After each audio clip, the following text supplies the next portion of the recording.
Okay, hi everyone. My name is Naomi. I am the co-president of LeGal at UCLA, and I am here with Kaylin and Justin if they would like to introduce themselves. Yeah. Hi everyone. My name is Justin. I'm a third year environmental science major and environmental engineering and Asian languages minor, and I'll be heading to law school this fall. Hey everyone, I am also a third year. I'm a political science major and global studies minor, and I will also be attending law school this fall. Well, great.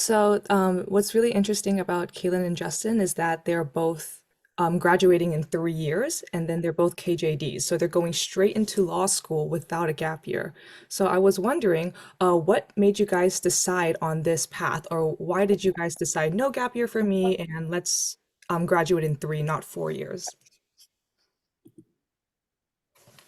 I always knew that I wanted to pursue law since I was in middle school, and that interest became I sort of honed in on environmental law in high school after taking AP Environmental Science and similar subjects.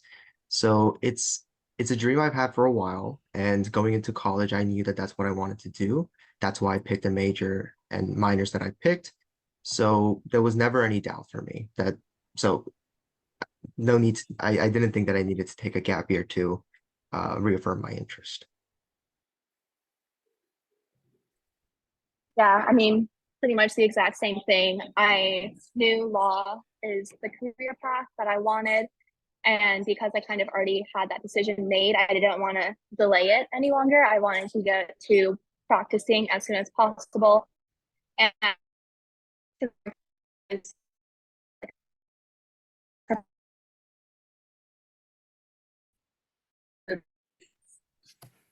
So sorry, Kaylin, can you repeat sorry, I think you cut off for me. I'm not sure if you cut off for oh, anyone else, but could you repeat the last part of what you said one more time?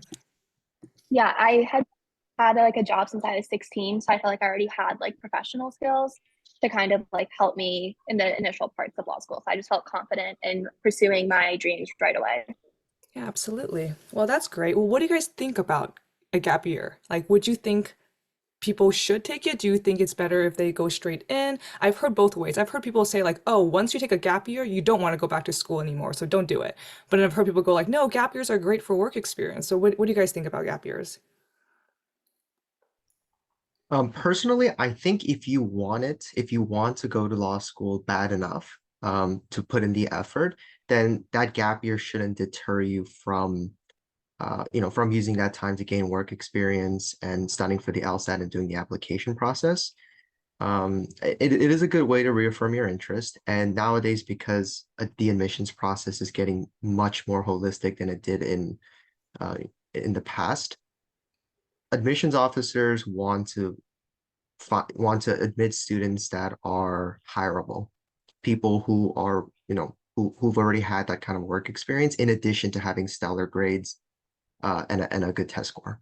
So if you don't have the work experience or anything tangentially related to law, I would definitely say take a gap year and then use that extra time to study for the LSAT and go through the admissions process. Yeah, definitely well said. That is very true. So, well, now that we've gotten that out of the way and introductions, why don't we get into the bulk of this event, which is LSAT, an LSAT information podcast. So, the three of us, me, Kaylin, and Justin, we've all taken the LSAT. We're all UCLA undergraduates, so we have experience with what it's like to study for this exam and ultimately take it. So, we're going to go through our experiences, give you guys our ups and downs, opinions, and so on and so forth. So I guess the first question I would want to ask is, when did you guys all start studying for the LSAT? I started studying for the LSAT December of 2022 and took the exam June of 2023, so 6 months. I started studying November 2022, and then I took my LSAT August 2023. So I typically have heard that you should set aside half a year to maybe even 1 year to study for the LSAT. It's definitely not an exam you can pull off last minute. Definitely, I personally would say do not leave it for like a 1 month before type thing. Like, this is definitely like something that you want to put like the majority of your time into, like a summer into studying for sure. And I don't know if you guys would agree. There's probably some superstars who probably don't need to study. There are definitely superstars who never study for the LSAT. I've heard many stories of people who like never studied, took a practice exam the week before, and then scored a perfect 180, and then the next week after, and like never studied. I've met people like that, but it's like definitely that's not the case for everyone. I would recommend half a year to a year, kind of like the route that Justin and Kaylin definitely took. That is the unless you are those type of people, I'm assuming most of us are need to study for it. That's the path I would recommend. So, my next question for you guys is if you guys used any prep courses for the LSAT. I used Seven Sage. I did not do any prep courses. I completely self-studied for the LSAT. Because that's really interesting. So on one hand, we have Justin who did take a prep course, and then Kaylin who self-studied. So I guess I want to hear both sides. Justin, do you think prep course was the way to go? Now looking back, do you think, oh man, I shouldn't have done it? Or like Kaylin, why did you decide to do self-study? Let's get into that. Personally, as a distinctly average applicant with respect to the law school process, I knew that I needed some guidance with how to approach the LSAT. I also had an abysmal diagnostic test score. So I wanted a prep course because even though I've never done any tutoring before, I figured a prep course would be the way to go because I had, like most of you all, no idea how to approach any of the sections on the LSAT because again, it's a very unique type of test that nothing you do in undergrad will prepare you for it.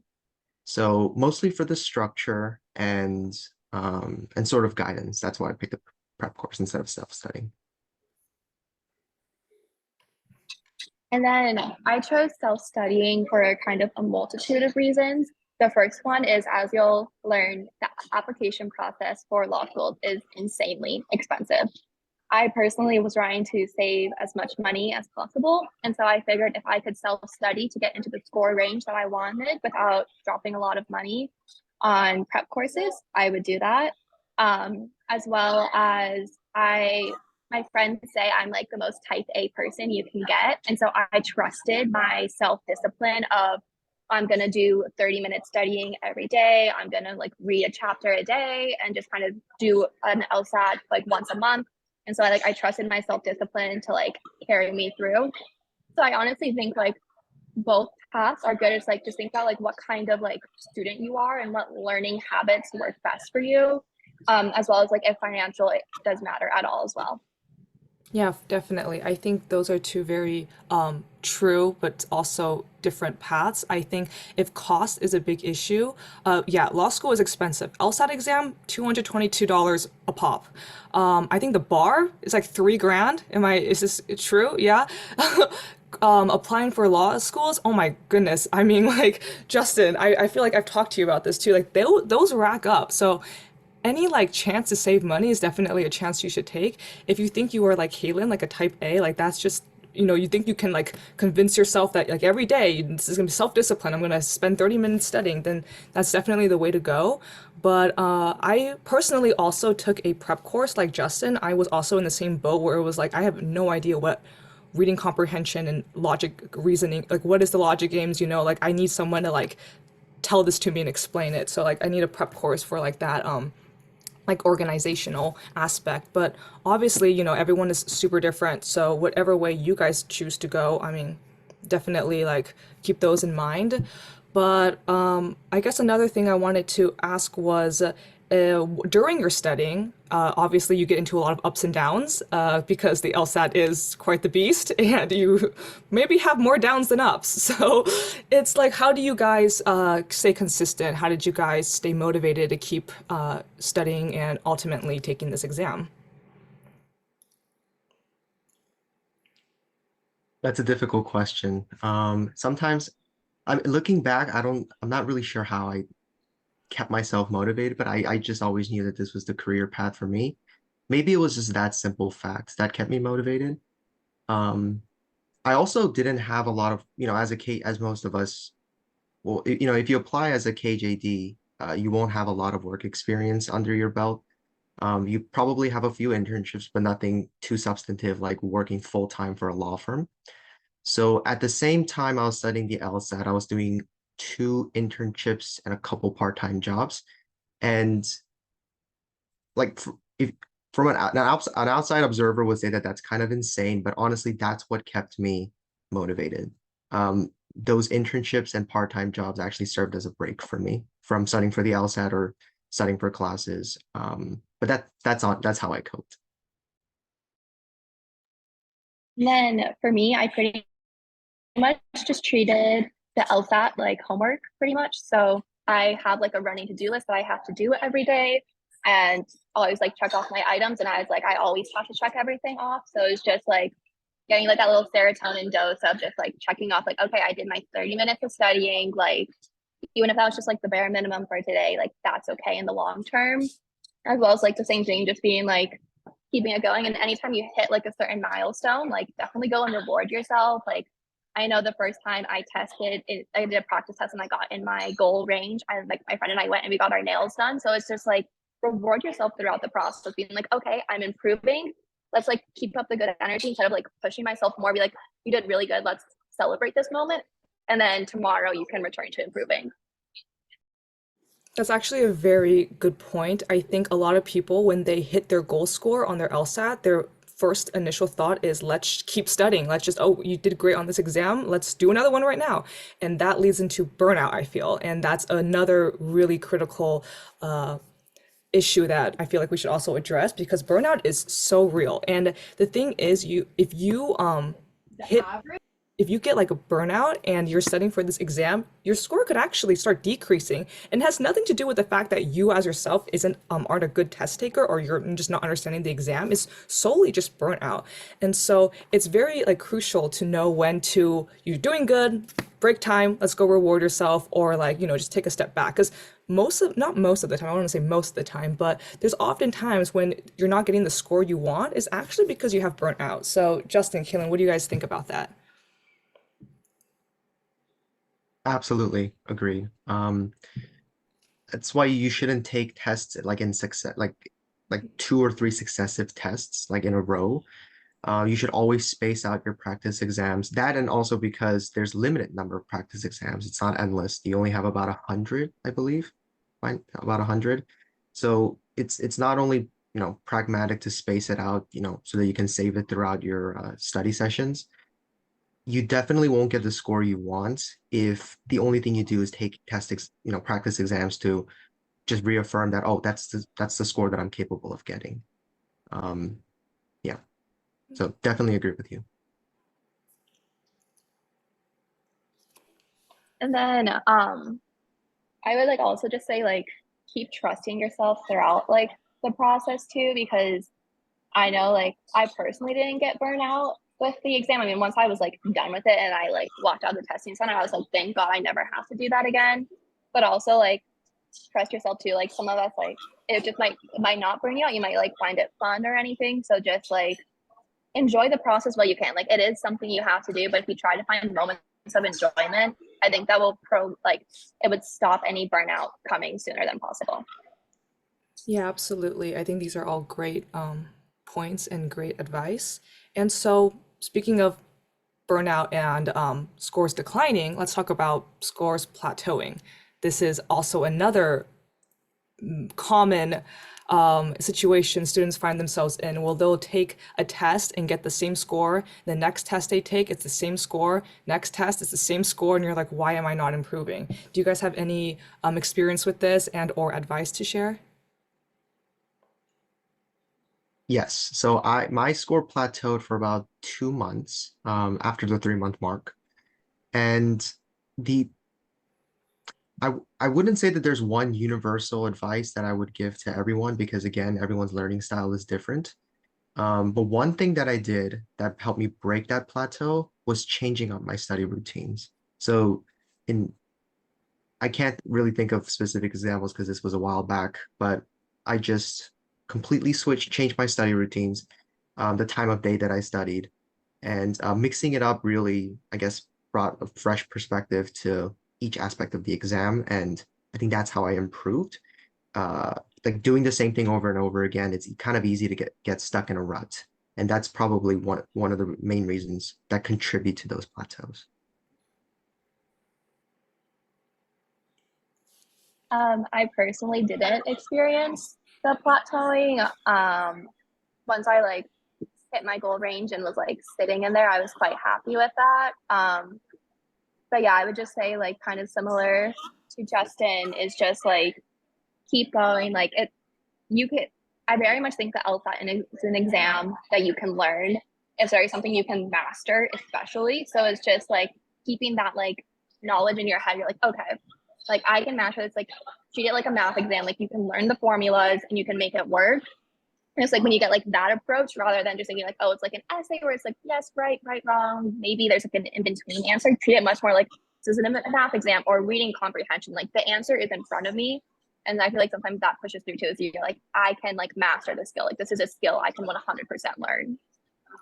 Yes, absolutely. I think it's also so great that we have you and Justin because it's like you guys have two completely different experiences with the LSAT, but it also shows that it's like, it's not a universal experience. You definitely can have multiple like experiences with the LSAT. And so, for me personally, I did also experience burnout and plateauing just like Justin, but like that might not be you. You might be like Caitlin and you might have never experienced burnout and plateau. You might be studying right now and you're like, I don't even know what this is. Like, so it's very different for, each individual. But also I think that it's also really good to also have companions during this exam because you want somebody you want to rant to or somebody you want to talk to because you will never feel more alone when you're taking the exam because you're gonna be put in a situation where you're like, I've never been in this situation before, I've never been in this mindset before, I've never taken an exam like this before, and it's really helpful to connect yourself with people who are also in the same boat as you. What do you guys think about that? Yeah, for sure. So the only people who will understand how you feel as someone who's studying for the LSAT and preparing for law school are other people studying for the LSAT and preparing for law school. No outsider would understand, an outsider with respect to like the law school admissions process would understand how it feels to study for the exam, to take the exam, the difficulties that you face while you study for the exam. So definitely try to find a companion or someone that you can just rant to. Um, I also, I personally, even throughout the plateau, I didn't really experience a burnout, thankfully, but I did have a few people that I spoke with, and I think that's one of the contributing reasons why I didn't experience burnout. I feel like I'm like saying the opposite of everyone here, but I didn't know anyone really taking the LSAT as the same time as me. So it's actually kind of nice that I had my friends supporting me. They weren't like in like the same boat as me or anything because it was like good because I could like rant to them, but it was like I was like turning off like the law school admission side of my brain and I was able to like kind of have a break from it. So even though it was like a way to like emotionally distance myself. So I feel like it'd be good to have friends in both camps, like have friends that you can lean on who are going through this process at the same time as you, but like understand like you can go to other friends too and like talk to them because they might even just like even though they don't know what's going on, they might just be like, well, we believe in you. And that like little bit can help a lot. Like I remember when like my mom was driving me to the testing center, like I had all my friends being like, oh my God, it's today the day, like good luck, good luck, good luck. And it's like just to know you have all those supporters behind you, regardless of whether or not they're going through the process is like super meaningful and like can keep you going and everything. Absolutely. So once again, two sides of the same coin. So yeah, definitely if you are like, wow, I'm really leaning towards if you're somebody who needs like a study group or needs like, somebody there to like be with you, definitely like the route that Justin explained might be like the best route. But if you're someone who is like, oh, I don't like study groups, I do everything on my own, if it's a project, I'd rather do it independently and I hate group projects, I want to like be a self-studier kind of type, then maybe Kaylin's route is the way to go. So it definitely depends on each person. Like, personally, I felt as if somebody who took the exam with like alongside with me was somebody who like could understand me the most because people I talked to would have no idea what an LR is or an LG is. But at the same time, what Kaylin said is totally true too because they might not know what an LR is or LG is, but they've taken exams in the past, so they probably know what you're feeling, if not exactly the exact type of feeling. But they'll definitely have similar experiences. So it's for sure just whatever which way you float. But going off of that, let's talk about the actual exam itself. So you've done your studying. The 6 months to 1 year was the best 6 months to 1 year of your life, and you wish you could do it again, but you can't, unfortunately, because now it's time to take the exam. So let's see, you have two options, you guys. You have in-person testing and you have online. So why don't we go through and each person can explain how they took the exam? I took the exam online.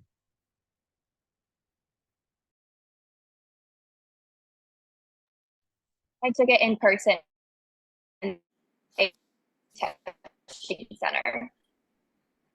Okay, I think Kaylin cut off a little bit, but what I heard was she took it in person at a testing center. Is that correct?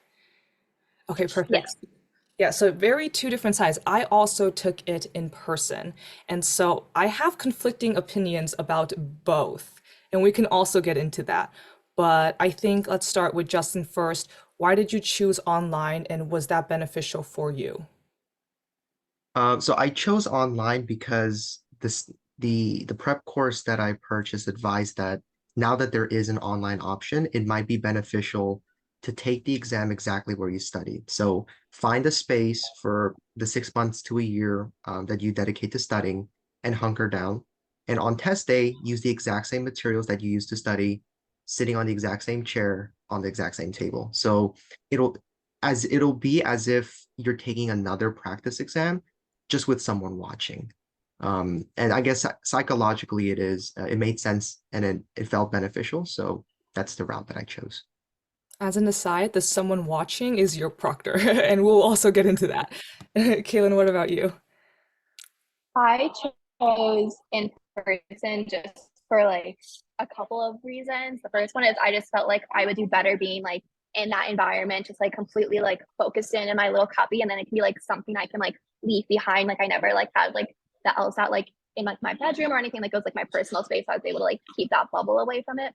And then the second thing is I was just so worried that like if anything went wrong, like Wi-Fi cuts out, anything like that. I just wanted that proctor to be like in person that I could like wave down to like help me if anything went wrong. Thankfully, nothing did, but I just wanted that like kind of safety net just in case.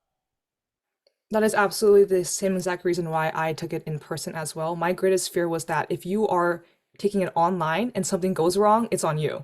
But if you're in person and something goes wrong, you can blame it on the test center and hopefully, cry about it to LSAC and then they will figure out a way.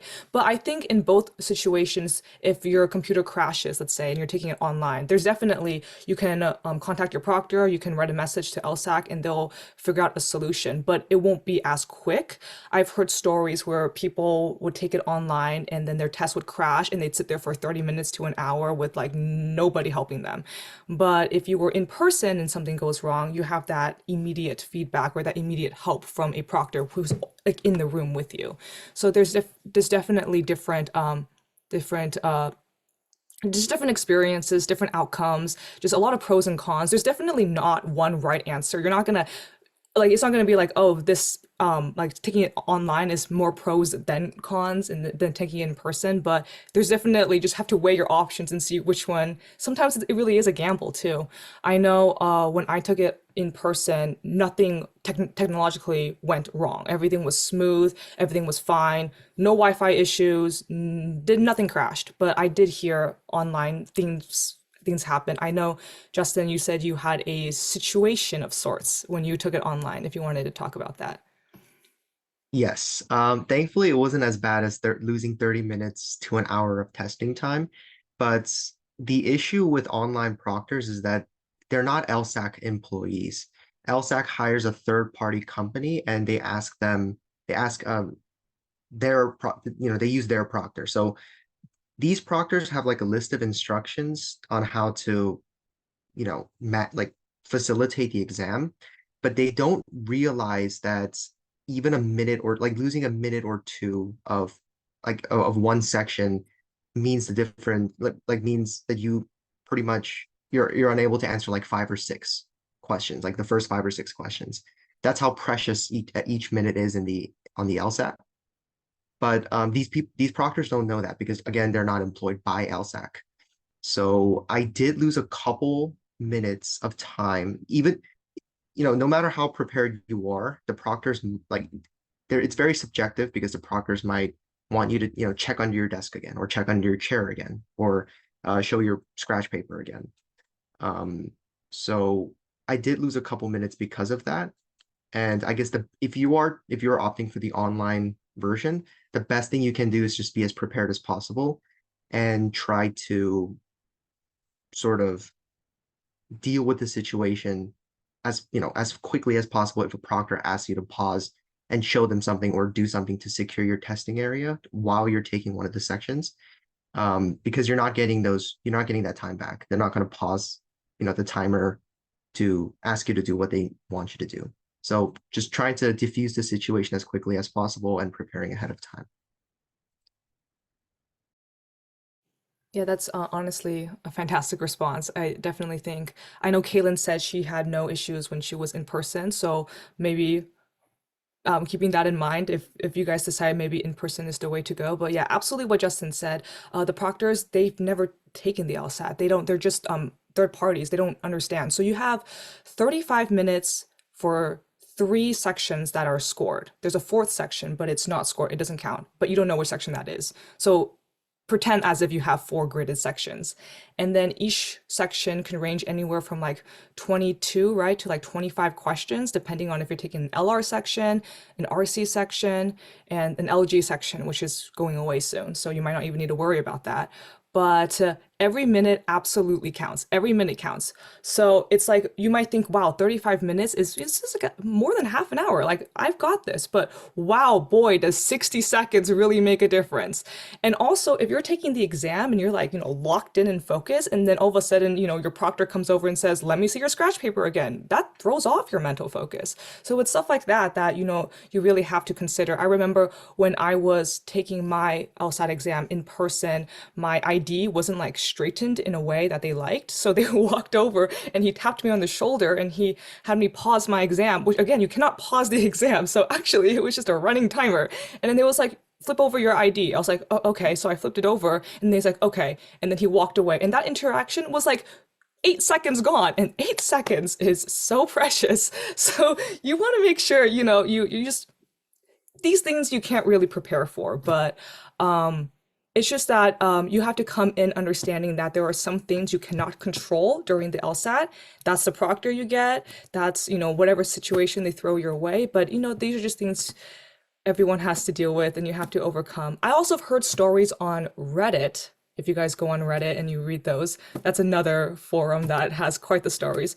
Like sometimes people will be online taking the LSAT exam. I think one guy like went like this or something while he was taking the exam and he got like marked for like potential cheating or whatever because he had his hand on his face. So even just doing that could trigger like proctors. So definitely it's you got to keep in mind that these things could happen and that's like totally unfair but also very much a part of your testing experience, so something to also keep in mind. And then I guess going on from that, let's see, let's talk about pens, papers, and materials. I have also quite a few opinions on this. So as to my understanding, for Justin, when you're online you obviously have your own pens and papers. What were you allowed to bring to the exam? 10 sheets of white paper, white printer paper, and a few pencils or pens, Were and an you, ID, oh, sorry, say that again? and an ID. And an That's it. ID. Were you Yeah. allowed highlighters or pens? Did you say pens? I think we were allowed highlighters and pens, but I didn't bring it because I didn't see how it would do me much good since it's on the computer. Mhm. What about you, Kaylin? What was your experience with materials?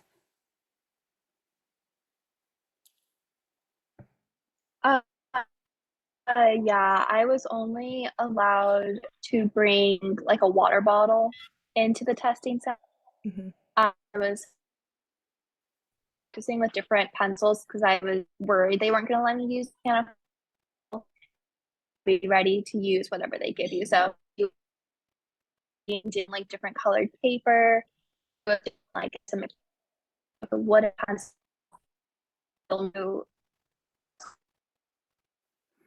Sorry, I think you are cutting off a little bit, but to my understanding, she said that you're not allowed to bring anything but a water bottle. So they provide you with everything, scratch paper, pencils. So that's, I think, a pro for online. I personally, Justin, you can jump in and say no, but I think it's a pro because you're able to bring your own scratch paper and it's white and you're able to bring your own pens and highlighters. And I think that does, for me personally, make a big difference, especially on the logic game section. A pen can actually do you great things. Like a pen on the logic game section, I don't know if you guys ever taken the logic game section, but a pen does wonders. And on in-person exams, you're not allowed to bring anything. And that's actually different from what the LSAC website says. The LSAT website says you are allowed to bring your own paper, your own pens, your own highlighters. That's what this website says. And my tutors, or I guess like LSAT like mentors, they also said that you're allowed to bring papers and pens and highlighters. So I did, and I showed up to the testing site, and then they said, "No, you're not. Put those away." And I'm like, "No, no, no, no, no. You don't understand. The website says." Like, doesn't matter. You're not allowed to bring papers, pens, and highlighters to the testing site. And so that's one thing you want to consider because in the end, they gave me 6 sheets of neon bright pink paper and 3 number 2 pencils. And that was what I got. And so, and you don't get an eraser. So you can use the eraser, I think, on the back of the pencils, but you don't get your own eraser. So that's one thing you guys want to keep in mind when you're taking online versus in person. If you take it online, you can have your own eraser. Am I correct? You can have pencils, you can have highlighters if you want, you can have pens, and you can have glorious white sheets of paper.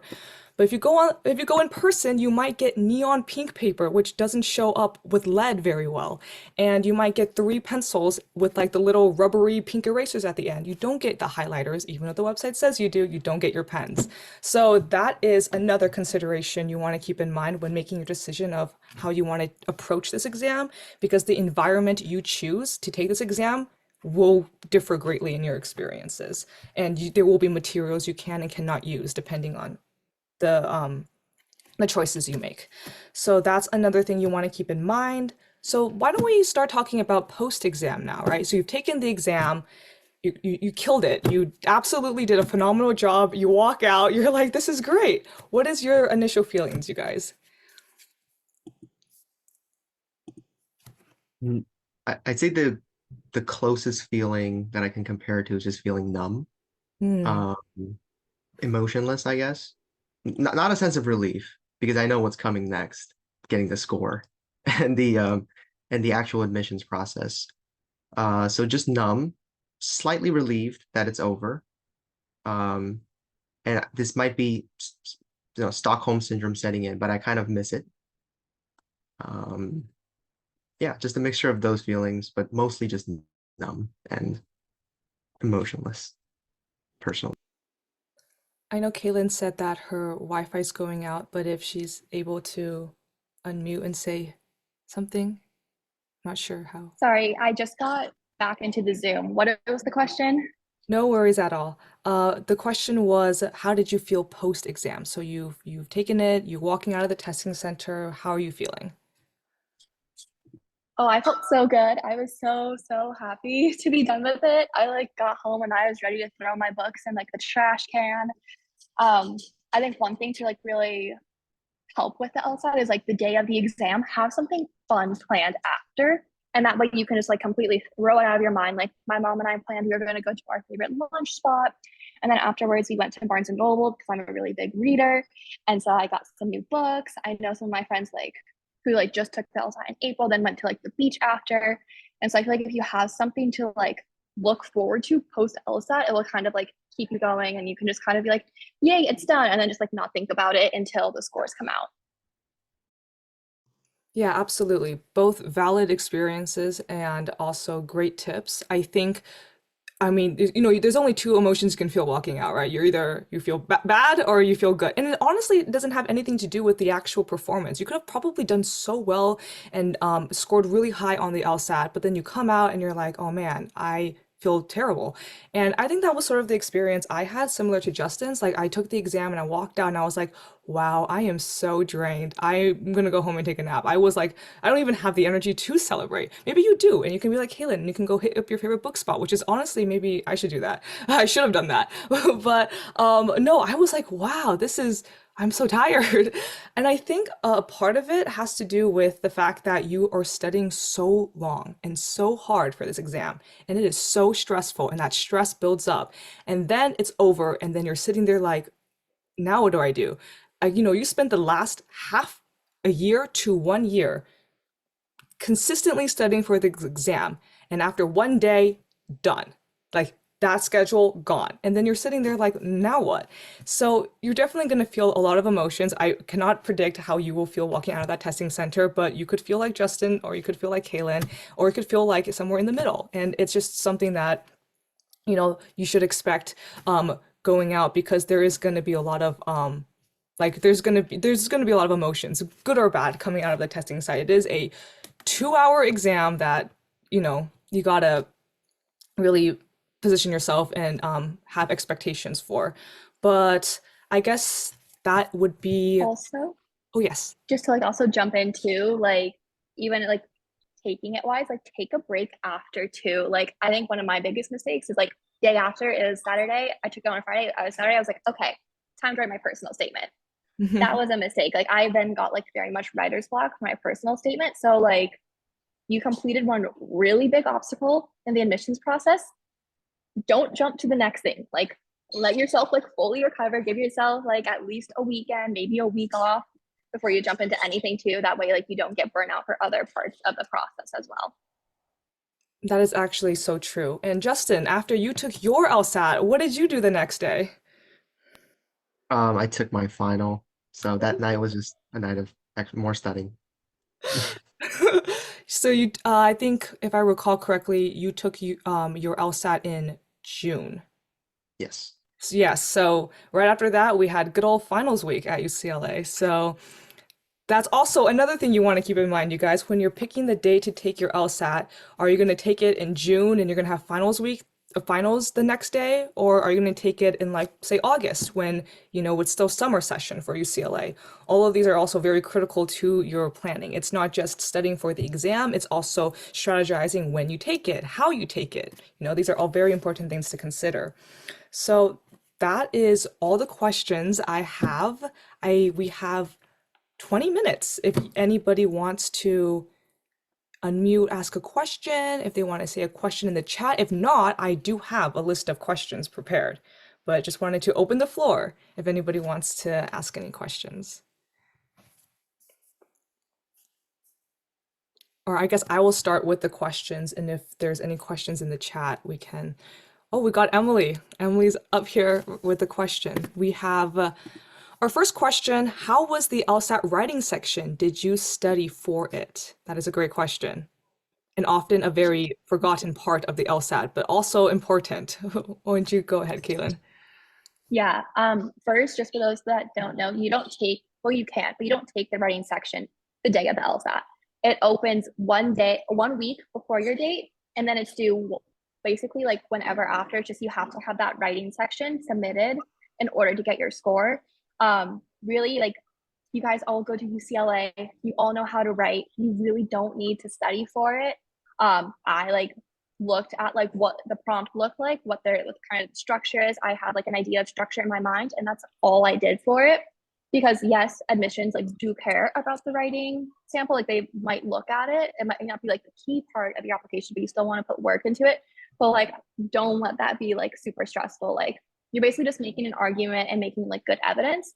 And so just know that that's basically what you do at UCLA. So just like look at how they form their prompts, maybe make like do like one practice, make like a go and outline so you know how to do it, and then just do it on your time.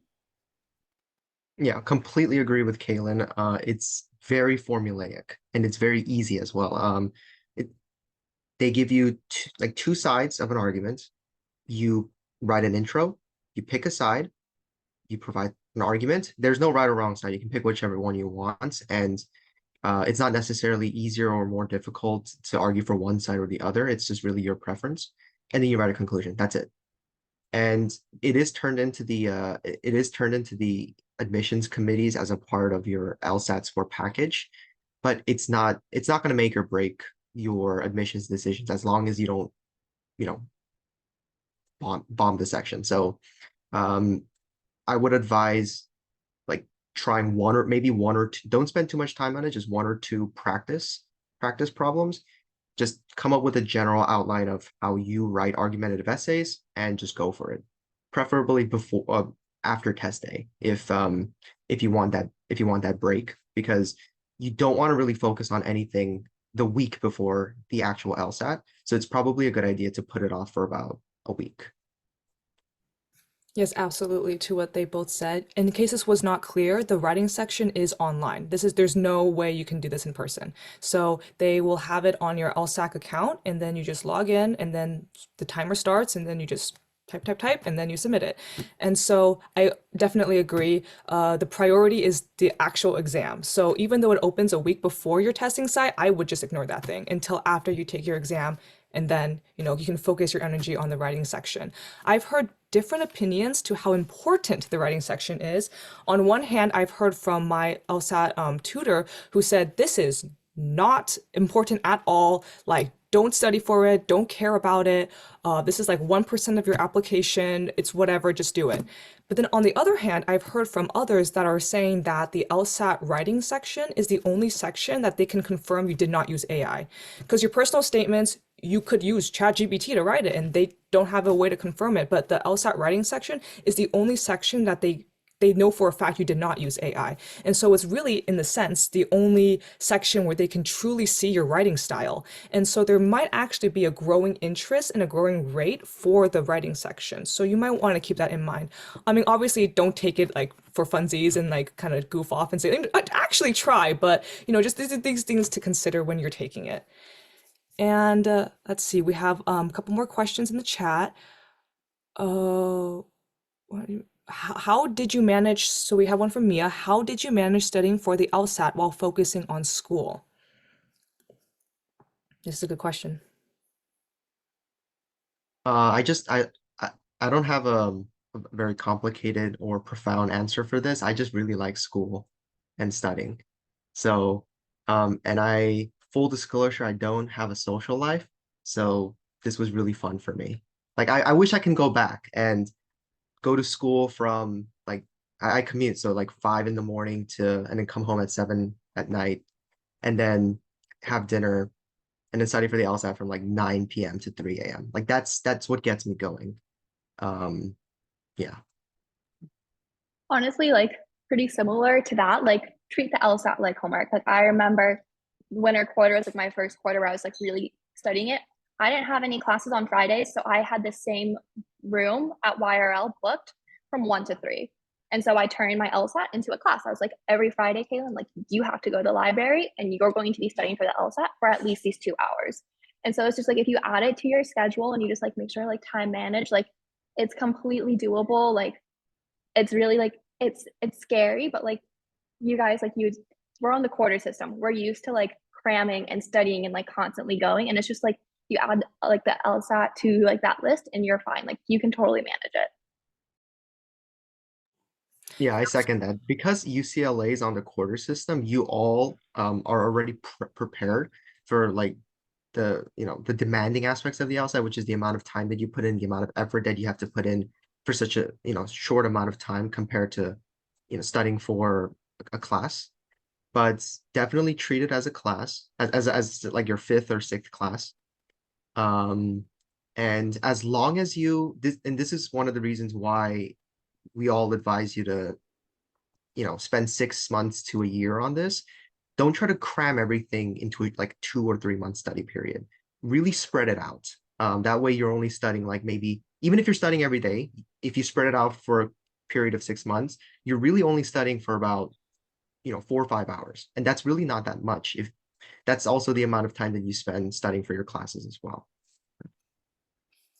Yes, absolutely. I think the quarter system at UCLA is very fast too. So studying for the LSAT during the school year is challenging because you're already at a sort of fast-paced institution. You're not on semester system. So it's already like quick classes and then also LSAT. And so it's definitely something you want to keep in mind going in. I think if you start studying during the summertime, then really towards the end, you're not really learning new information. It's more just drilling. And so that might be easier for you when you're in school. I personally don't recommend starting to study for the LSAT while you're in school because now that's like additional thing you have to like learn on top of that. I think if you've studied it consistently throughout the summer and then now you just know what to do, you're just practicing throughout and you're eating into like school fall quarter, I think that's doable. I would recommend that type of route, but obviously, everyone's schedules are different. It might not work out for you. You might be doing a study abroad during the summer, or you can't study during the summer. But yeah, I definitely very good valid points, Caitlin and Justin. And let's see, uh we have one from sorry, there's a lot of questions actually. How do you manage what's the time? Oh, we already answered that. Caitlin says, what time of the school year did you start studying for the LSAT? Okay, guys, what time of the year do you? We all studied at different times, strangely enough. So I don't know, Caitlin, you want to start? Yeah, so what I did first is I took my first practice LSAT in November, went in completely blind. Um, I've heard mixed results if you want to do that or not. I did because I just wanted to see like my base score line and what areas I wanted to improve on. After I got my diagnostic score, then I ordered books, and then I really didn't start studying those books until December, just based on like shipping time. But yeah, so like end of fall quarter, Thanksgiving range. I took my diagnostic at the end of winter quarter. No, sorry, that's not the end. The end of fall quarter, in December, and I started studying winter break. I think I took my diagnostic July and then studied for the summer. I could be wrong. I think that's what I did. Okay. That's the answer I'm going with. I think I started studying this was so long ago. My memory is fleeting and very bad.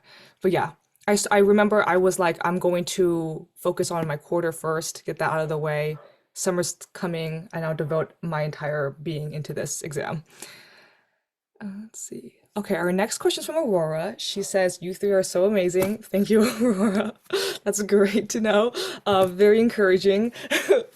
And my question is, what section of the exam was the hardest to master? Another phenomenal question. If Kaylin wants to take this one first.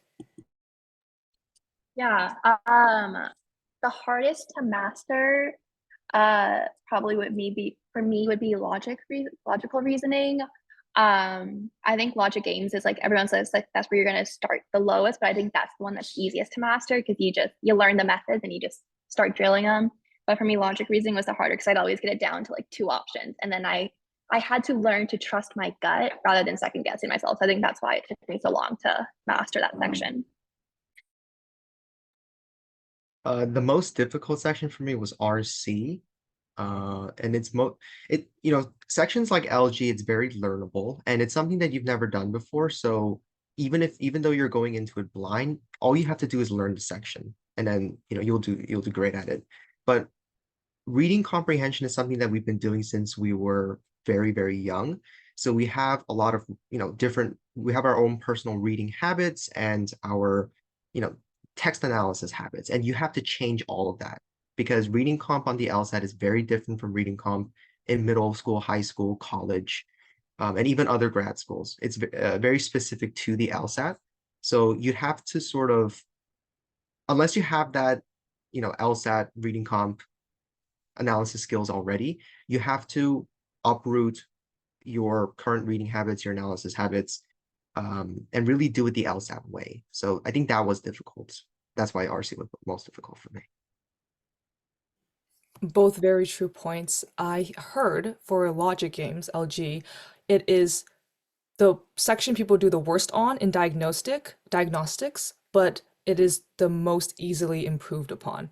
So you're gonna do the worst because you've never seen a logic game section before. And I recommend if you guys want to take the exam in, I think the last time to take it is June, before they get rid of it permanently forever in August. Then, if you are thinking of doing the logic game section, look it up, see how it works. But you will never have answered probably a question like this before in your life. You've never seen a question like this before in your life. So when you take the diagnostic, you can be like, what is this? And you're probably going to score the lowest on that section, most probably.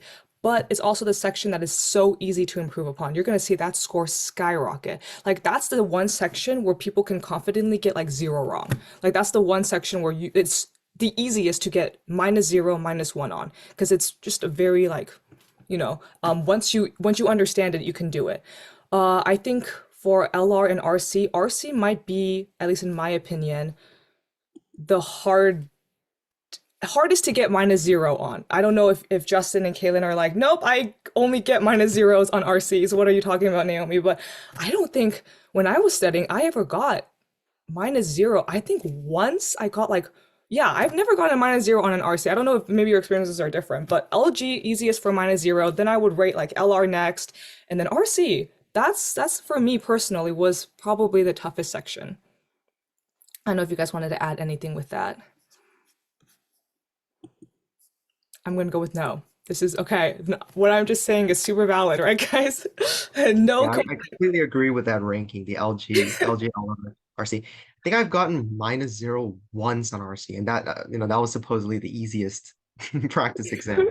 So yeah, definitely the most difficult one personally.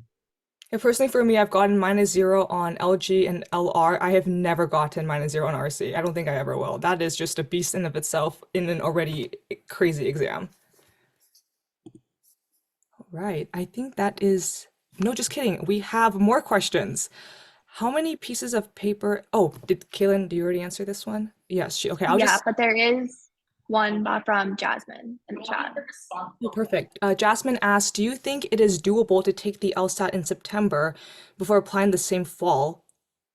Before, okay, and or might that start negatively impacting chances of rolling in? Okay, interesting. Justin, do you want to answer this question? Yeah. Anytime before January is a perfectly good time to apply. Most law schools open their applications beginning or mid-September, and they close it in May. And there's a common misconception that if you apply as early as possible, like the moment they open, like you prepare all your personal statements and all the necessary forms, and you hit submit the moment they open the application, that you will that your chances will significantly improve versus someone who submitted their application in January.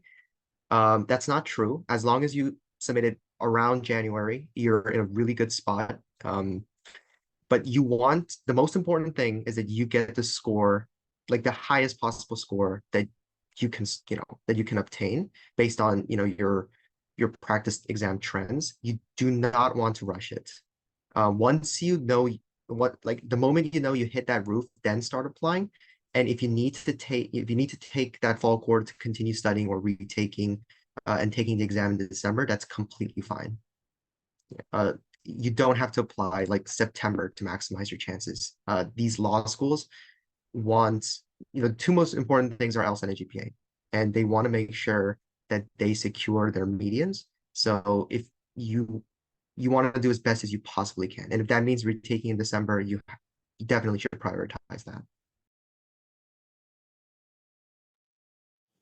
Say too, I took my LSAT in August and then applied that cycle as soon as it opened. So like it's totally doable.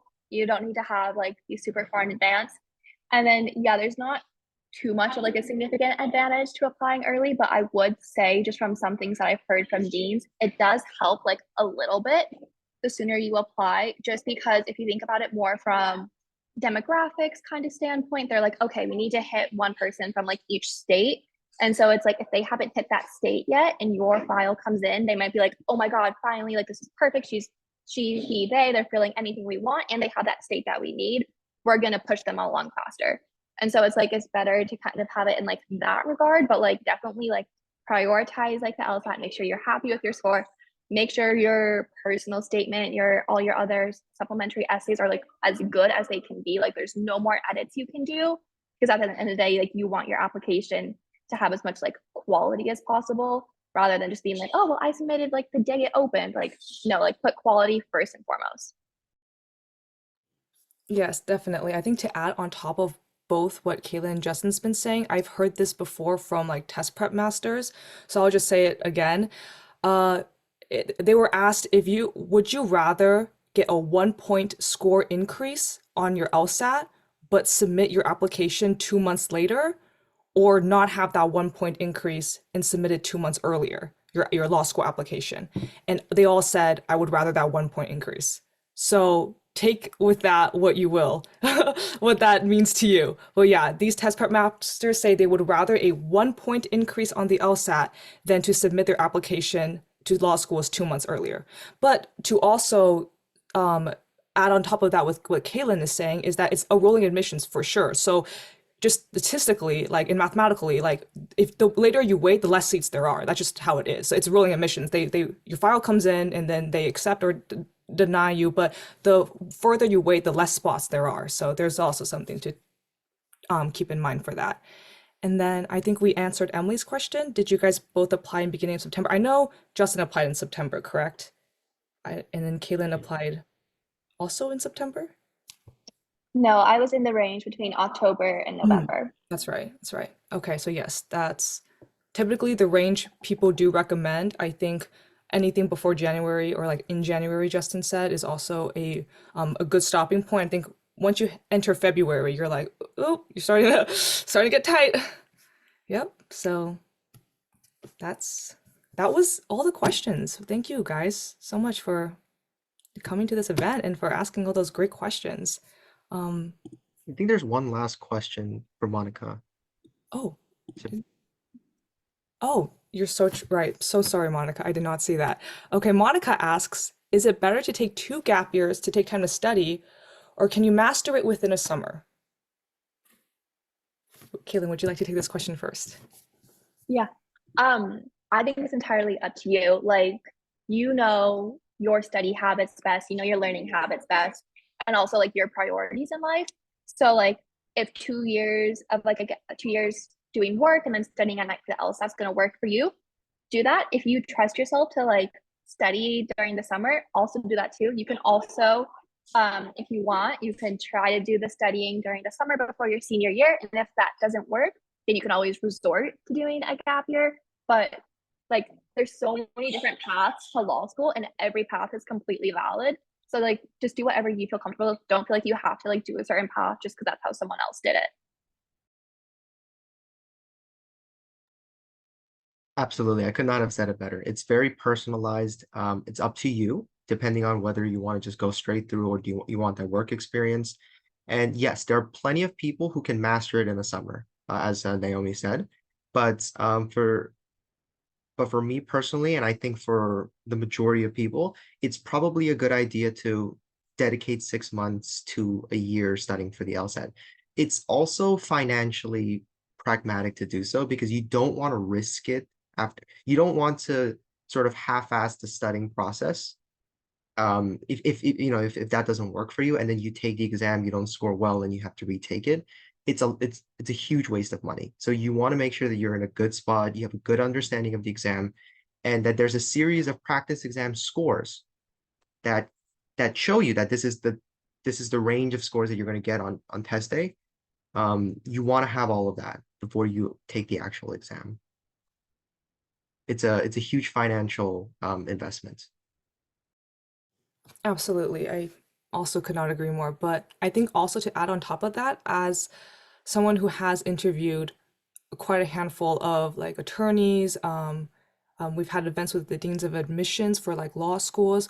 What they have said is you should take a gap year. Now, this is not my words, this is their words. Every single person I have ever interviewed for LeGal and or deans of admissions have said take a gap year. So and then for law students who didn't take gap years, so we've also in Legal interviewed KJDs, so they just went straight through to law school, no gap year. They said they regretted not taking a gap year. So again, not my words. These are actual things that our interviewees have said. So personally, I would be more inclined to take a gap year. But again, that might not be your personal path. And there's no right or wrong answer. Like taking a gap year is not the correct answer. Taking a gap year is not a correct answer either. Just what you feel. And if you feel like you want to just go in full steam ahead, absolutely. If you want to take 1, 2 years, that's great too. And if those 2 years can help you really master the LSAT, do it. Like I would rather get the highest score I can in 2 years than get a super low score in like a summer. So if you think that summer is not enough time for you and you're like, I might need 2 years. And if you know that you can get a higher score with 2 years, I take the 2 years. I honestly would. Like absolutely, I think so. And they can also get work experience too in those 2 years. You can work at a law firm. Yeah, that's great. Always fun. I don't know if you guys ever have any of you, Justin or Kaylin, done a law firm internship or had experience in that section? No. I haven't worked for a firm, but I'm working for the city attorney now. Oh, that's nice. Yeah, I had absolutely no legal experience on my resume, but I studied abroad at the Hague, which is the Center of International Law in the Netherlands and like in Europe in general. Well, how was your experiences, guys? Did you feel like, wow, I love law. This is going to be my career for the rest of my life, or like I love this experience. Like, what did you guys feel going into this, like these internships? That's interesting, actually, Kaylin, that you said you didn't have any legal experiences. So that means, like, absolutely, you could apply to law schools with zero legal experiences at all. You don't need to work at a law firm. You don't need to have internship experiences in the legal realm. I know a lot of poli sci majors, like, they're doing crazy things. They're like passing like amendments or whatever, or like what are they like policies or like drafting legislation. I'm like reading their LinkedIn and I'm like, this is crazy. Good for you guys. But you could also be like Kaylin, who got into law school with zero legal experience. So it's honestly, yeah. You could also, Yeah, okay, sorry, sorry, go ahead. sorry. I was just going to say, at the end of the day, what really matters is how well you can articulate your why law. So you're going to have to articulate that in your essays. And then if you interview, I guarantee you, you are going to be asked, why do you want to go to law school? And as long as you can articulate that, you can draw upon a variety of experiences. At the end of the day, like that's all that matters. Definitely having that legal experience helps a lot. But like for me, I just talked a lot about my studied abroad since I was surrounding international law, as well as my research for my senior thesis was all very like grounded in constitutional law. And so I used like those as talking points. But like any kind of why law matters, you don't have to like, there's no cookie cutter on like having that. Like those internships look great, like amazing things you're doing, but like don't like feel like imposter syndrome if you don't have those. Yeah, definitely. And the reality of it, a lot of schools like to tout their holistic admissions process on their website, but the reality of it is that they want to maintain their LSAT and GPA medians. That's been true for the past 100 years. And it's going to be true for the next 100. So the most important aspects of your application is LSAT and GPA. And employ and like in nowadays, admissions officers want to hire people that are employable, people who have had that experience. But I wouldn't say it's as important as your LSAT and GPA combined. So yes, it's important, but it's not as important. So make sure to focus your time and energy on LSAT and GPA. And it's definitely not a requirement for you to get a law related or even law like tangentially related internship, as long as you can articulate why law. I also wanted to add on top of that, if you guys ever attended the Georgetown event that LeGal hosted, I believe last quarter, the why law was also something that the Dean of Admissions for Georgetown addressed in the event. I don't remember word for word what he said, but I think it was along the lines of Georgetown does not ask for a why law specifically, but if you're able to answer it in your, like, is it personal app or like your main essay application, you get bonus points for that. So write that down, everyone. If you're applying to Georgetown and they don't have a why law, but he himself, Dean of Admissions said himself, if you can get the why law in one of your essays, you get bonus points. So take with that what you will with the why law question. Sorry, we had one more question from Emily. She said, did you guys get interviewed a lot for law schools? Kaylin said she had 10 interviews. Justin, did you have a similar experience? I had 4 interviews during the regular admissions process and 2 interviews so far. Because right now it's the waitlist process, and I was waitlisted to at I think seven schools. But yeah, the interview process for waitlist I think is pretty important. So I've had 2 so far, um, and we're waiting to see if there's going to be more. Honestly, I think the waitlist system for law schools is honestly so terrifying. I think Justin told me that you could like not get a decision until August, you know, as late as August. I'm like, August? That's when school starts. How are you gonna, what if you get your acceptance in August? You're already in like another law school. So the wait system for law school is actually quite long. So that's another thing to keep in mind if you're, you know, making your law school decisions and applying. Is like you could get a waitlist option or opportunity and you won't even know a yes or a no until like half a year later. So is there any other questions before we end today's event? Well, thank you guys all so much for coming. I hope we answered all your questions. I hope we were helpful, and we look forward to seeing you guys in the next event. Take care, you guys.